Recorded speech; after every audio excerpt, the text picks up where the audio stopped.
Ban to massive looting, the South African Breweries has certainly been dealt a bad hand. Well, earlier this week, the company was forced to ward off potential looters after its prospection site received intelligence that it would be attacked. SAB warned that this site houses a major hazardous installation which poses a massive explosive risk. Fortunately, a crisis was averted, but looters still managed to get their hands on amounts of breweries liquor that another location was holding. Well, for more on the situation, we're joined by Vaid, the SAB plant manager. Thank you so much for joining us.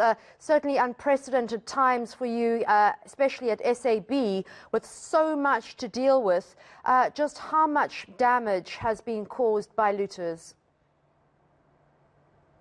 Yeah, good morning, Annika. So we've had quite a few threats on the breweries as well as in our surrounding depots. Our DC in Pietermaritzburg as well as Mdadeni are still at risk. So even though they have been looted and torched earlier this week, there's still been attempts to get in and further damage the structure.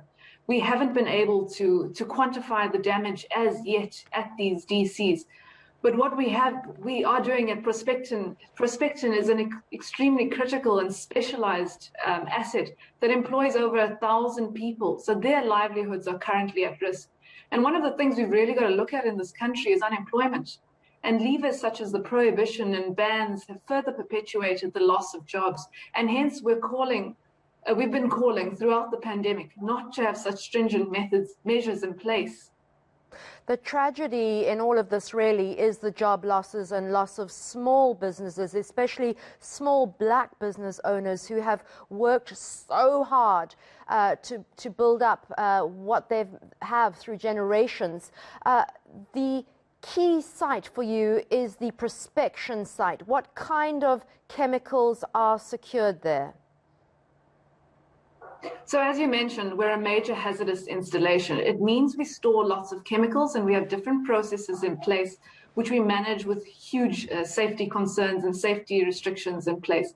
If we had to lose control of these processes and the safety measures, it would have far-reaching effects into places like Isipingo, which is our neighboring community nearby. Job losses, how many are we looking at, if any at all? At SAB? We've got 1,000 people that are employed in Prospectin alone, so their livelihoods are currently at risk if that site is breached. So we continue to call on the SAPS, the SANDF to continue to support us. We've had threats every single day this week. The situation is ongoing. It's extremely volatile at the moment. We've had one incident last night outside the brewery, about 100 meters from the brewery. A fire was set. And a crowd started gathering around, which the SAPS helped us to disperse. Raider, where were the police when this was all going on? Have you been furiously on the phone calling them, asking for backup, or have you had to resort to massive armies of private security moving in? So we've done both. We've got our own private security as well as calling on the police. We've managed to set up a roadblock on the roads towards the brewery with the police's help. What we're trying to do is get the army back to site so that we have further patrols in our areas to support the businesses in the road as well as Prospectin Brewery. All right, Raida Vaid talking to us there from SAB, a plant manager, speaking from a prospection site which holds very, very volatile chemicals, which came under threat. Thankfully, that was averted. I think, Taps, what we need to look at next is the role that private security is going to be playing in this country. It already plays a huge role because of the hollowing out of the police service and intelligence services. But I know that private security companies are flying in teams from all over the country to Gauteng and KZN.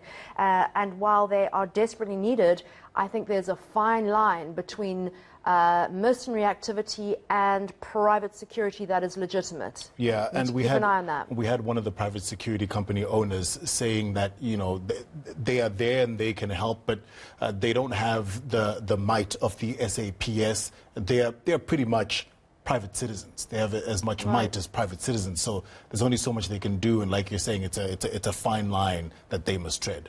And the next thing is, and we've had a couple of incidents of security guards shooting at civilians in protest situations, and then it causes a massive ripple effect. Yeah. So they're in a difficult position, but I think that we should actually keep an eye on it, and we must make a note to get a guest on that.